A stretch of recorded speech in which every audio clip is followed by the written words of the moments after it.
What's on your menu? Ang sa amin, pan-fried fish with slaw and tartar sauce. Sounds so tasty, Mars. Are you ready? Oh, but are you guys ready with the fish? Because this is catfish. In Tagalog, this is hito.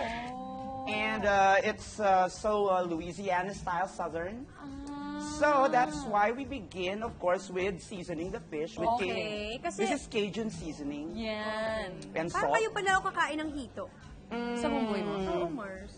Well, it's worth a try, mga friends. Totoo naman. Mga Mars. Pero ito, Mars, filleted na ito. Filleted na to. So what usually happens, di ba sa supermarket, it has its own place where it's live. Yes. Just like the tama. tilapia.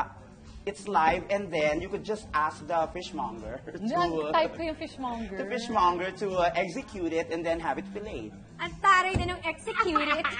True. And then, simple lang naman siya. Fry. Fry lang natin siya ng... Yung hito dito, alam ko kinakain niya ng may mustasa. Ah, Tama ah. ba? Mga dalawa lang. Usually, dalag and hito. Sinigang sa miso also. Sinigang sa... Or inihaw. More on inihaw. Inihaw. Alam ko inihaw. Habang hinihintay siya maging good and happy, ito na lang muna. Gawa tayo ng tartar sauce. It's basically mayonnaise. Mayonnaise. Lagay lang natin siya dyan. I don't know kung Japanese mayonnaise would work better, pero yung good old mayonnaise, tapos... Kasi baka mas babagay siya dun sa True. dish. Pickles.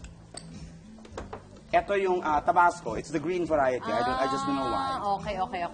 Para nga Mas naman hindi rin maganda. mawala. Correct. Tsaka hindi, true, para hindi ma-affect yung color. This is oregano. Powdered oregano. Okay. And then, capers. Daming ganap Ang daming ganap talaga. And then, shallots. Ang ganda, medyo kakaiba. Medyo kakaiba. So, I hope ready ang inyong mga palettes para dito sa We're excited. kakaibang- New year, try new things. Pwede. Actually. Lumalaban Yun ang siya. sinasabi ko, parang GG levels to. Oo, ah. the catfish is in Head. fighting form. Grabe Oo, siya. tama ka dyan, Mars. Babad nyo siya sa ice cold water para matanggal yung aftertaste niya na pakla. And then you just drain it. Ay, ganun pala. Gusto ko to, Mars, may mga extra tips ka sa amin, Tapos, hayaan nyo lang silang, wait lang.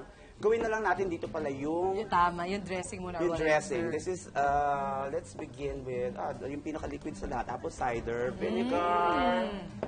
Ano ka ba? Naka-fork na lang kaysa whisk-whisk pa. And then, Galing ni Mars na rin. Oo. mustard.